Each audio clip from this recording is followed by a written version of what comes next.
Швейцарын хөгжлийн агентлаг иргэдийн оролцоо 2 төсөл болон бодлого залуусын хяналтад төрийн бас байгууллагаас санаачлан зохион байгуулж байгаа засаглалд залуу сэтгүүлчдийн оролцоо хөтөлбөрийн хүрээнд энэхүү радио сурвалжлагыг бэлтгэн хүргэж байна.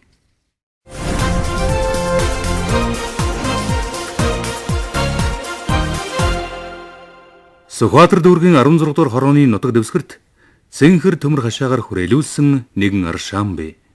Хүмүүс энэ аршааныг дамбын аршаан гэж нэрлэж заншсан. Энэ аршаанаар данганц ойр хавийн иргэд ундаалдаггүй. Хаа холоос зорж очих иргэд цөөнгүй. Учир нь хүмүүсийн хэлж байгаагаар дамбын аршаан хүний биеийн бүх эдэрхтнийг эрүүл байлгах хувьдастай гинэ. Харвагасаа л аршаанаар ундаалж өссөн зарим иргэд дамбын аршаанаас холдож нүүсэн ч эргэж тойрч аршаанаа байнгууж байгаагаас харвал үнэхээр л эдэрхтэнд сайн ангаагч бас бололтой. Иргэдийн ярихыг сонсгоё. Энэ аршаанаас хэдэн жил ууж байна? Хүүхэд байгаас эхлээд бас. Аршаан ер нь юунд сайн гэж та удаг вэ? Аав ээжүүд таныг бас жоохон бахад аав ээж нь юу гэж хэлдэг вэ? Юм л сайн шүү дээ. Гэтэл ходоод модоо тэгээд бүгд оцодогтой аршаанаас юм байлгадаг бид чинь бас бүгдийг нэг чуулж ордны ундж байгаа юм чинь. Манайх мараа жоохон бохир байлгаад байгаа болохоос аршаан чинь сайн шүү дээ. Яа усад одоо янз бүрийн савал утсан шүү дээ. Шангараа авахгүй тэгээд энэ төр чинь хамаа авахгүй зүгээр нохоогоо дагуулж ирээд нохоо нүртлээ дарааш нь далаагаа явчих нь устгалдал одоо яадаг хичээс янз бүр байж тусууч нь бол. Тэгэж иргэн тойрон одоо айлууд нь шавцсан гэж. Бидээсээ хүүхэд байхдаа ингэж их хоосон айл мэл байдгүй л байсан. Одоо мэдхгүй тэгээд айл одоо буух газаргүй болоод хөдөө гадаа солоосууд ирдэг тэгэхээр чинь буух газаргүй ч одоо хинчсэн мэс нэг газар гэрийн бууж очих газар болоод буухал одоо шүү дээ. Одгийн нэг халдрамт дээр аривчсан усыг уусан дээр энийг уусан цай юу. Яагаад загас жарахаа зүрч юм бэ? Бохроос л болоод мөш хүүхдүүд нь алдчихсан үү яа тийм. Ойр хавьд ходог байдгүй. Ходог хамгийн ойрхон гэвэл одоо энэ 6 муутлаа байгаа шүү дээ тий. 6 муутлын тэнд идэв. Жинээс бол хоол шүү дээ. Одоо нэг 2 жилийн өмнө нэг ирсэн шүү дээ. Тэгэхэд гайгүй байсан байхгүй цэвэрхэн байсан. Одоо харин жоо өөрчлөгдсөн л байна л да. Хайл мэлүүд нь нэмэгдээ тий. Бохор болсон юм шиг. Ойр хавьд нь бараг айл байхгүй буйдхан байсан 2000-ад оны дамбын аршаан хүн ардын эрүүл мэндийг хамгаалагч аршаан байсныг үгүйсэхгүй. Харин одоо аршаанаа тойроод олон арван айл хашаага хатгачихсан байхад аршаан ангаагч хүчээ агуулсан хэвээр байгаа юу гэдэг биднийг эргэлзэхэд хүргэлээ. Учир нь дамбын аршаан бол гадаргын ус. Хэдий аршаанд гэлээ нийслэл хотын гадаргын усыг ундны усандаа хэрэглэх ямар ч боломж байхгүй юм. Яагаад гэвэл нийслэл хотын газар нутгийн дийлэн хувь нь хөрсний бохирдолтой. Бидний ундны усанд хэрэглэж байгаа дамбын аршааныг тойроод хэдэн 100 модон жорлон байна.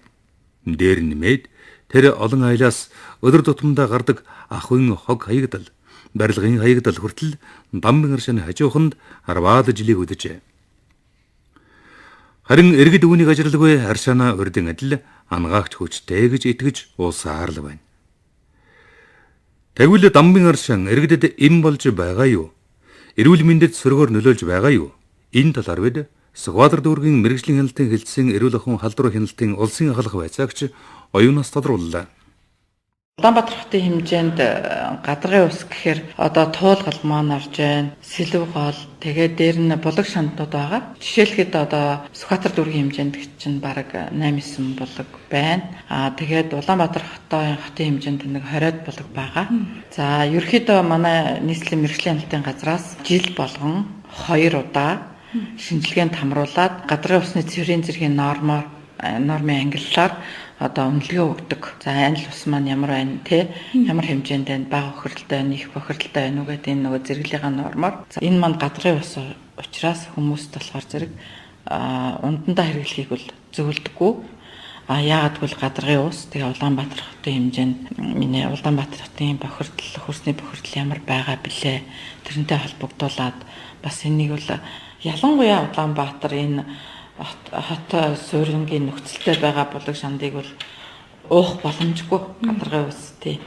Яг боломжгүй гэдэг нь одоо шинжилгээгээр нотлогдсон болов уу? Шинжилгээгээр ер нь тэгээд бүр маш цэвэр гэдэг ингээ ангилээд байхгүй хамгийн цэвэр тэгээ бага бохирдолтой дунд зэргийн бохирдолтой гэдэг ингээд гардаг байхгүй юу. Тэгэхээр дунд зэргийн бохирдолтой бага зэргийн бохирдолтой усыг ууж болохгүй шүү дээ. Тий. Яагад гэвэл MNS 900 0900 2005 стандартыг хангасан усыг л унтанд хэрэглэх ёстой гэсэн заалт байдаг. Тэр стандартаар л барьж бид нар яадаг. Энэ маань дандаа гүний ус байдаг байхгүй юу? Зөвхөн хэрэглээнд хэрэгжилж байгаа. Дүүрэг орон нутгийн сангийн хөрөнгөөр Дамбын аршааныг тойруулан хашаа хатгаж өгчээ. Өдрөөс өдөрт хаяаган тэлж байгаа гэр хорооллын айлргуудын зогсгүй үйлдэлээс үүсэж байгаа хөрсний бохирдлоос тэрхүү хатгсан хашаа нь хамгаалж чадахгүй нь харамсалтай. Хөрсний бохирдол байтугай хүн амьтны хөлөөс хамгаалж чаддаггүй. 123 сая төгрөг болсон хашаа биднийг очиход Дамбын аршааныг тойроод хийсч ирсэн хог хаягдл хаасайгүй золбин ноход хашаан дотор нь дурааран сэлгүүцэж байлаа. Монголчууд бид байгаль орчинтойгоо зохистой харьцдаг тэрхүү уламжлал хаана гээгдчих вэ? Яагаад өөрийгөө бодож өрөөлийг умарддаг, хуваа хичээдэг болчих вэ? Хэдэн үеэрээ ундаалж байгаа аршаанаа яагаад өнөөдөр хайрлаж хамгаалж чадахгүй байна вэ? Газар олдохгүй байна гэдэг нэрийдлэр төрмгийлэн хаалуртай газраа хашаагаан хатгадаг иргэдтэй хот төлөвлөлт газар зохион байгуулалт зэргийн ганган нэртэйч үүргэн биелүүлдэггүй. Хэдэн төрийн байгууллагатай манай улс байгаль дэлхийтэйгэн зохисгүй харьцаж сүйтгэсээр байвал өрхөөч маань юугаар ундаалж хаана амьдрах вүлээ? Үүнийг та бодож үзсэн үү? Эмх замбраагүй суурьсан энэ гэр хорооллын тэлэлтийг энэхвэр өргөжлүүлсээр байх уу? Тэгэхээр усны тухай хуулийн бас 22 дугаар зүйлийн тэр 10 дээр нь аршааны эрүүл ахуйн болон хамгаалтын бүсийг бас тогтоосон байдаг. Тэгэхээр аршааны орд болон их булгийн иргэн тойронд 100 метрийн зайд эрүүл ахуйн бүсийг тогтооно гэсэн. Тэгэхээр тэр хооронд байгаа тэр айлууд замун хамгаалтын бүс нь хориглолтын болон хязгаарлалтын бүсээс бүрднэ тийм ээ. Эрүүл ахуйн бүсийн иргэн тойронд 200 метрээс доошгүй зайд хориглолтын бүсийг тогтоож өгнө гэсэн. Тэгэхээр тэр дотор альва нэгэн газар эзэмшигчдэр ашиглаж байгаа улсуудад бүгд зөвшөөрөл. Тусаалхнаас бол ямар нэгэн байдлаар зөвшөөрөл олгосон зүйл байхгүй. Усны тухай хуулийн шинжилсэн найруулгад аршааны орд их булгийн эргэн тойронд 100 метрийн зайд эрүүл ахуйн бүсийг хамгаалалтын бүс нь хориглолтын болон хязгаарлалтын бүсээс бүрдэх бөгөөд эрүүл ахуйн бүсийн эргэн тойронд 200 метрээс доошгүй зайд хориглолтын бүсийг байгуулна гэж заажээ. Мөн хуулийн 22-ын 11-2-т аршааны эрүүл ахуйн бүсэд хог хаягдл хаях химийн бодис хадгалахыг хориглоно. 22-ын 12-ын 3-т аршааны хязгаарлалтын бүсэд хог хаягдл хаях хадгалах бохирын цооног байгуулахыг тус хориглосон байдаг.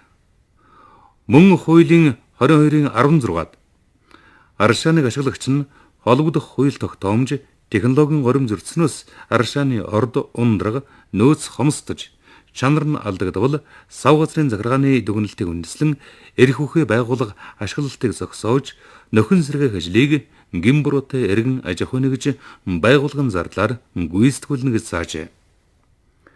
Тэгэлэр Дамбын аршаан тойрч буусан айлрхүүд хууль зөрчиж гадаргын усыг бохирдуулж байна гэсэн үг юм а.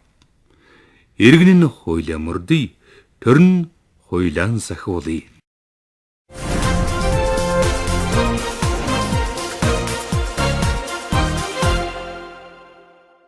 Дамбын аршааныг тойрон сууршиж байгаа иргэд худгаас баргал ус авдаггүй. Учир нь хаашаашаага 1 км зайд ямар ч худаг байхгүй. Өөрөөр хэлбэл аршааныг зөвөрчнөх хүртэх биш, ундны усанда хэрэглэж байна. Хаварна Дамбын аршааны ундрах хайлж ойр хавийн айлуудыг жорлонтой юутай нь усанд автуулдаг. Тэгэхээр аршааны ус бохирдолтой болсон гэдэг нь эндээс харахад ойлгомжтой байна. Тэгвэл өнөөдөр ойрын бодож аршаанаар хоолцоогоо хийдэг иргэдийн эрүүл мэндэд хэн баталгаа өгөх вэ?